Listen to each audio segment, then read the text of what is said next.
Libro de los Salmos, capítulo 91, versículos 11 y 12.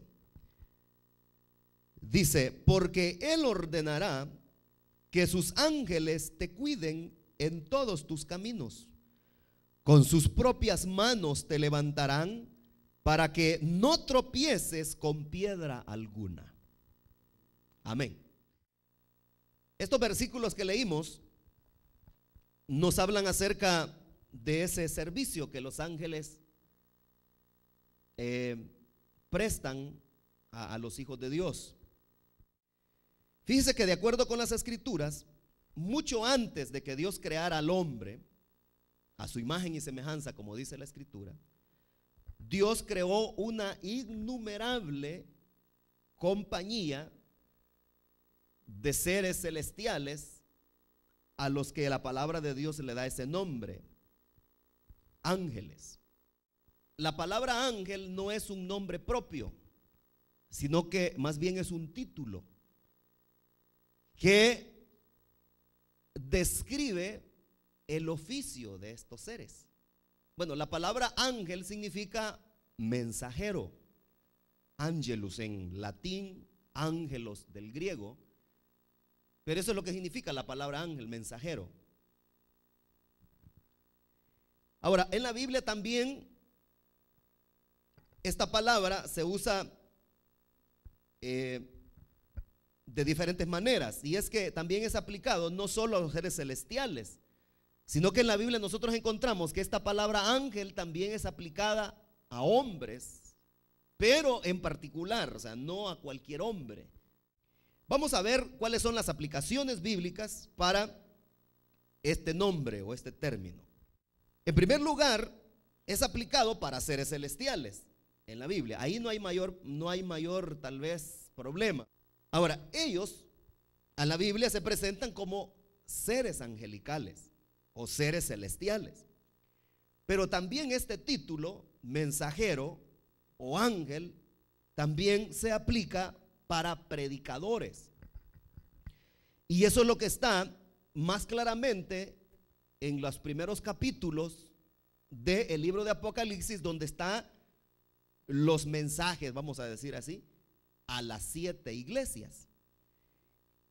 Y pues el ejemplo de ellos es el primero, que es el que está en el capítulo 2, en el versículo 1. Dice: escribe al ángel de la iglesia en Éfeso: esto dice el que tiene las 7 estrellas en su mano derecha y se pasea en medio de los 7 candeleros de oro.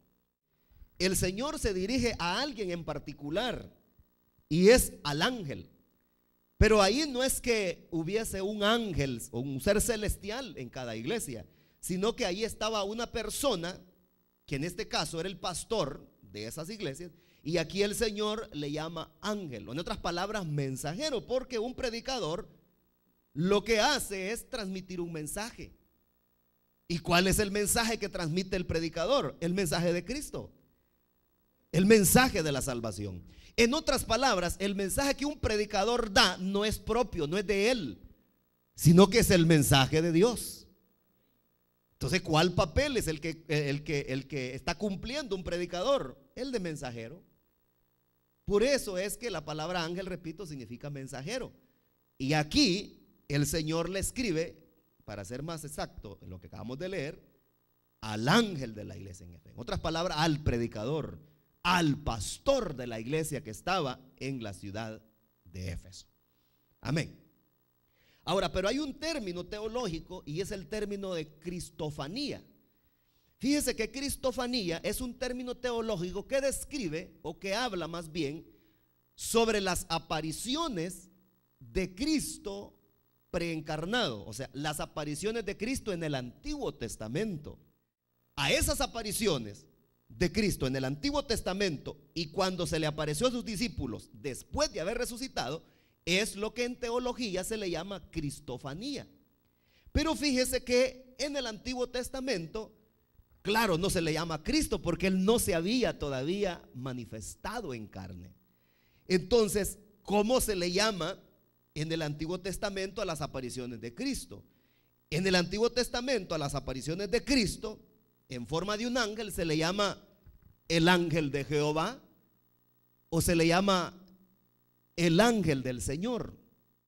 Vamos a ver unas citas bíblicas donde nos habla más claro acerca de esta verdad sobre las apariciones de Cristo preencarnado. La primera está en Éxodo capítulo 3, versículo 2, los primeros de los ejemplos que le voy a dar. Dice: estando allí el ángel del Señor, se le apareció entre las llamas de una zarza ardiente. Moisés notó que la zarza estaba envuelta en llamas, pero que no se consumía. Ahora, ese que se le apareció a Moisés allá en el monte Horeb, ahí es donde Moisés vio ese, como él dijo, ese fenómeno, que la zarza ardía y no se consumía. Era el mismo Señor Jesucristo. Pero hay otra porción que está más clara, hermanos, sobre este título, el ángel del Señor, que es aplicado a Jesús. Y eso está en Jueces capítulo 2, versículo 1. Léalo conmigo. Dice: el ángel del Señor subió de Gilgal a Boquín y dijo: yo los saqué a ustedes de Egipto y los hice entrar en la tierra que juré darles a sus antepasados. Dije: nunca quebrantaré mi pacto con ustedes.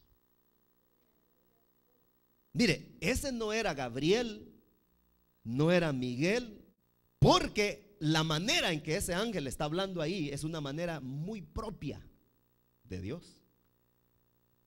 Porque la misma escritura habla de que quien sacó a Israel de Egipto con mano poderosa fue Dios.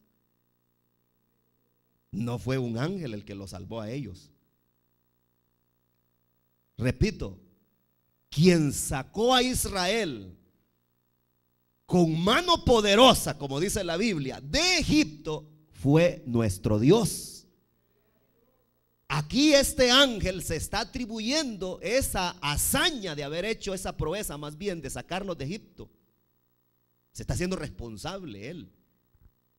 Y por eso dice: yo los saqué a ustedes, les dice. Pero ¿quién fue el que habló? Dice que era el ángel del Señor. En otras palabras, era el Señor Jesucristo. La angeliología es la rama de la teología que se encarga del estudio de los ángeles. Pero ¿cuáles son las principales características de las cuales se encarga la angeliología de estudiar acerca de los ángeles? Bueno, en primer lugar, su naturaleza, su función y su ministerio. Vamos a comenzar con la naturaleza de los ángeles. ¿Cuál es su naturaleza? Vamos a ir viendo poco a poco sus características. En primer lugar, la Biblia nos dice que los ángeles son espíritus. ¿Pero qué es un espíritu? Un espíritu, según el diccionario de la Real Academia, si usted lo busca, de la Real Academia Española, dice: un espíritu es un ser, dice, inmaterial. Pero la Biblia dice que los ángeles son espíritus. Eso lo dice Hebreos capítulo 1, versículo 14. Dice: ¿no son todos los ángeles espíritus dedicados al servicio divino, enviados para ayudar a los que han de heredar la salvación? Es una pregunta que está haciendo el escritor a los hebreos. Ahora, el tema que viene desarrollando el escritor a los hebreos ahí es la superioridad de Cristo con respecto a los ángeles. Si usted lee ese capítulo completo, se va a dar cuenta de que ahí lo que está, la idea que trae el escritor a los hebreos es de que Jesús es superior a los ángeles. Pero dice que nunca Dios le dijo a uno de los ángeles: tú eres mi hijo, mira, siéntate a la derecha o a mi derecha hasta que ponga a tus enemigos por estrado de tus pies. No, a ninguno de sus ángeles le dijo eso, sino a su hijo unigénito. Entonces aquí el escritor a los hebreos está diciendo que los ángeles son espíritus. Y dice que estos espíritus, los cuales son los mismos ángeles, dice que son dedicados al servicio divino. Y han sido creados o enviados, como ahí dice, ¿para qué? Para ayudar, dice, a los que han de heredar la salvación. ¿Y quiénes son los que hemos de heredar salvación? Somos nosotros. Es más, nosotros ya heredamos la salvación. Nosotros no estamos esperando a ver si somos salvos. Nosotros ya somos salvos. Si usted ya recibió a Cristo Jesús en su corazón, si la sangre preciosa de Jesús ya fue derramada sobre su vida, usted ya es salvo. Amén. Aquí no es que estamos a ver si sale, ¿verdad? Vamos a ver otra característica sobre la naturaleza de los ángeles. Es que la Biblia también nos habla de que la cantidad de ángeles es innumerable.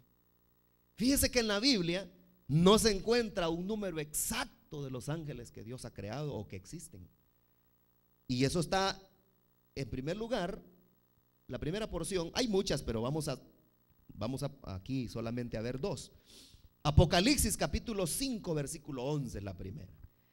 Y Juan nos habla acerca de lo que él pudo ver en su revelación. Dice: luego miré y oí la voz de muchos ángeles que estaban alrededor del trono, de los seres vivientes y de los ancianos. El número de ellos, dice, era millones de millares, o millares de millares, y millones de millones, dice. Un número exacto sería que Juan dijera: y vi el número, eran 100,000 millones. Ese es un número exacto. Pero dice que él vio millares de millares. En otras palabras, dice Juan, millones de millones, dice. Esa es la cantidad innumerada de seres angelicales. Hay otro ejemplo, y eso está en Hebreos 12:22. Dice: por el contrario, ustedes se han acercado al monte Sión, a la Jerusalén celestial, la ciudad del Dios viviente. Se han acercado a millares y millares de ángeles, a una asamblea gozosa. Ahí de nuevo el escritor a los Hebreos está comparando el antiguo pacto con el nuevo pacto. Dice que nos hemos acercado a millares y millares de ángeles, a una asamblea donde hay gozo. Pero ahí está hablando, lo que quiero que usted note es, estamos discutiendo el punto de que son incontables el número de los ángeles que Dios ha creado. Otra característica de la naturaleza de los ángeles, que son asexuados. ¿Qué quiere decir con eso? Que no son hombres ni son mujeres. Fíjese que la imaginación humana ha creado tantos dibujos para que la gente dice: miren, hacen ángeles como que son mujeres. Bueno, hoy hacen ángeles como que son homosexuales, hermano. Pero los ángeles son asexuados. Aunque en la escritura nosotros encontramos que cuando se presentan o se han presentado en la escritura, siempre toman figuras masculinas. Pero no quiere decir que los ángeles son hombres. Ellos no tienen sexo, son asexuados. Nosotros podemos notar en la escritura que siempre que la escritura se refiere a ellos, le asigna pronombres masculinos.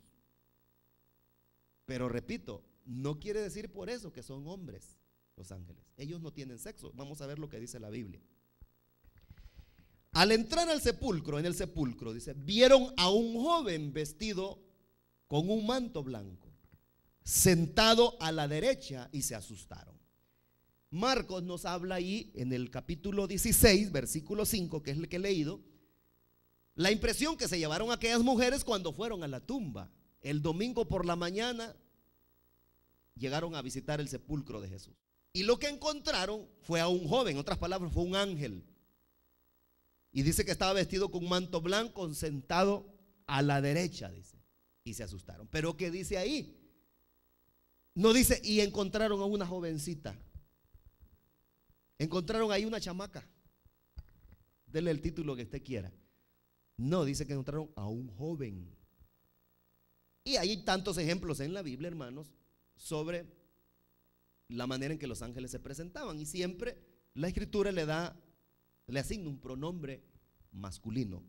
Él, por ejemplo. Y en este caso dice un joven. Ahora, hay otra característica que está ligada a esto, y es que los ángeles son célibes. No sé si usted ha oído hablar de esa palabra, célibes. En el catolicismo romano se usa mucho porque a los sacerdotes se les hace que juren el voto del celibato, se le llama. o la palabra célibe se refiere al estado de soltería de una persona. Hay personas que a lo largo de en la Biblia podemos encontrar que nunca se casaron. Caso de ellos es el caso de Pablo, por ejemplo, que por causa del evangelio él no se casó. Pero muchas veces el celibato es impuesto, como en el caso del catolicismo romano, que es impuesto, es un deber que todo sacerdote, todo fraile debe jurar que nunca se va a casar. Ahora, los ángeles, como además de ser asexuados y por ser espíritus, ellos no se casan. Fíjese que Jesús en Mateo capítulo 22 versículos 30 nos habla acerca de eso. Dice: en la resurrección las personas no se casarán ni serán dadas en casamiento, sino que serán como los ángeles que están en el cielo. Fíjese que esto es parte de la respuesta que Jesús les dio a los fariseos y a los saduceos, a los escribas que se acercaron a él una vez y les dijeron: maestro, le dijeron, te vamos a plantear un problema.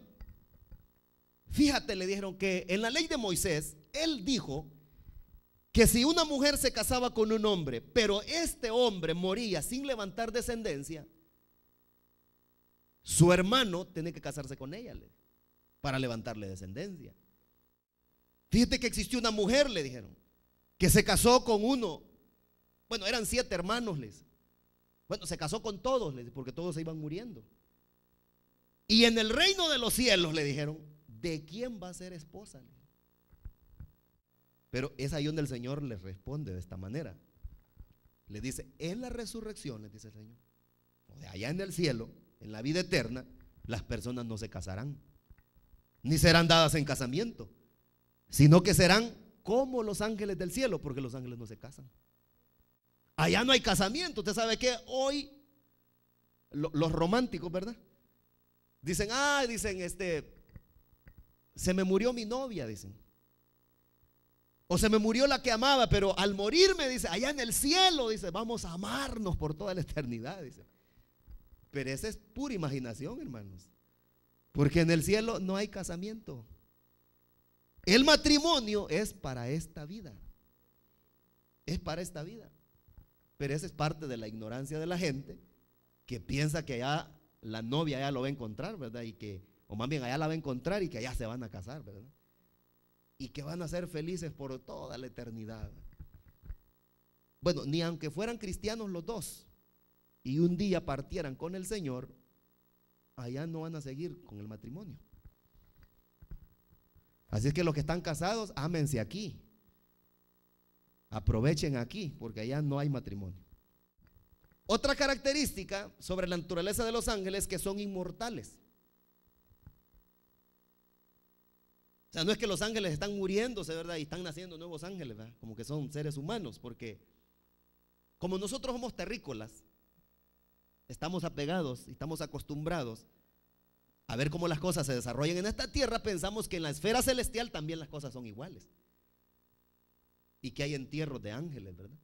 Funerales de ángeles, que están naciendo nuevos angelitos, ¿verdad? No. El Señor Jesús habló acerca de esto en Lucas capítulo 20 versículo 36. Hablando acerca de la eternidad de los hijos de Dios, dice: ni tampoco podrán morir, pues serán como los ángeles. Son hijos de Dios porque toman parte en la resurrección. Hablando de nosotros, sus hijos. Y es que si el Señor, amados hermanos, tardara en venir y ya todos los que estamos aquí nos morimos, por ejemplo, antes que Él venga, Él habrá de resucitarnos, porque eso es lo que dice la Biblia, que los muertos en Cristo resucitarán primero, dice. Pero resulta de que nosotros, al ser resucitados, ya no nos vamos a volver a morir. Fíjese que las resurrecciones que nosotros encontramos en la Biblia, como el caso de Lázaro, el Señor lo resucitó, pero Lázaro se volvió a morir. A saber a los cuántos años después que Jesús lo resucitó, se volvió a morir. Pero resulta que cuando nosotros resucitemos, y el Señor nos habrá de resucitar, por supuesto, porque así dice la Biblia, ya no nos vamos a volver a morir. Así como Cristo, después que resucitó, Él dice la Biblia que la muerte ya no se enseñorea más de Él. Y entonces, el Señor, hablando de ese aspecto, es que dice aquí, ni tampoco podrán morir, dice, pues son como los ángeles, o serán como los ángeles, porque los ángeles no se mueren. Otra característica de los ángeles en su naturaleza es que son poderosos. Pero oiga bien, son poderosos, no todopoderosos, ¿ok? Pueden hacer aquellas cosas que Dios les permite hacer, o que Dios más bien les ordena que hagan. Y ese poder que tienen es el poder que el mismo Dios les ha conferido para que realicen su trabajo. Amén, hermanos. En Tesalonicenses, 2 Tesalonicenses 1:7 dice: y a ustedes que sufren les dará descanso, lo mismo que a nosotros. Esto sucederá cuando el Señor Jesús se manifieste desde el cielo entre llamas de fuego con sus poderosos ángeles. Yo creo que ahí no hay mayor problema, ¿verdad? Porque solo alguien que tiene poder puede hacer las cosas que los ángeles hacen. Pero repito, no es que los ángeles todo lo pueden hacer. O que, como vamos a ver más adelante, ya porque los ángeles tienen poder, ya por eso hay que elevar oraciones a ellos para que nos ayuden. No, tampoco. Pero esa es idolatría. Porque el único digno a quien nosotros podemos adorar y orar es a nuestro Señor.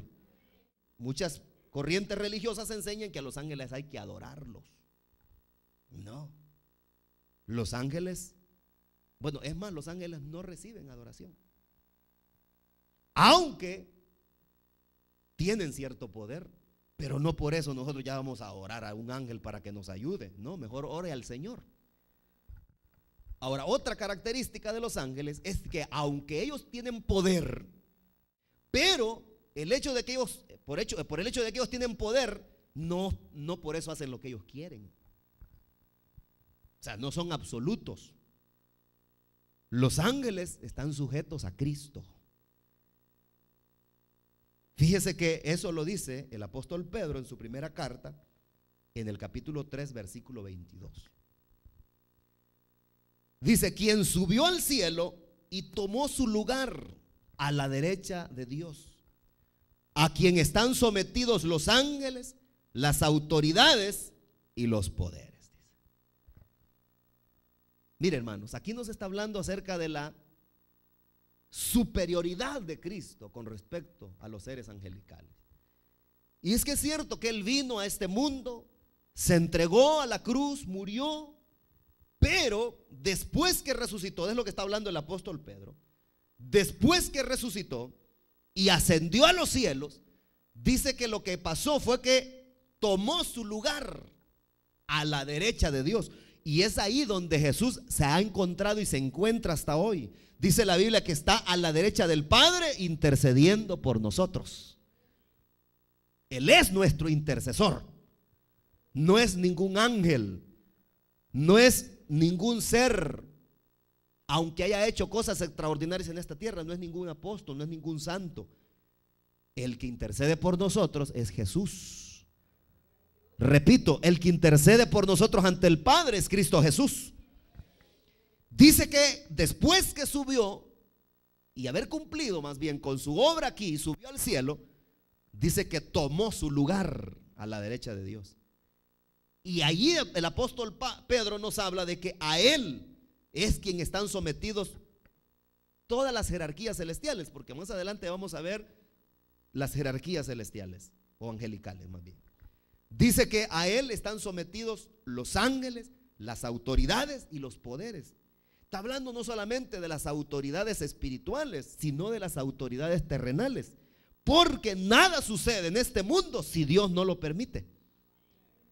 Un gobernante no puede hacer nada si Dios no está en el asunto, porque Él está gobernando. Él gobierna con poder y autoridad, y nada de lo que sucede en este mundo está fuera del alcance de su mano. dice que a Él están sometidos los ángeles, las autoridades y los poderes. No hay otro más superior que nuestro Señor, hermanos. Amén. No hay otro más superior que nuestro Señor.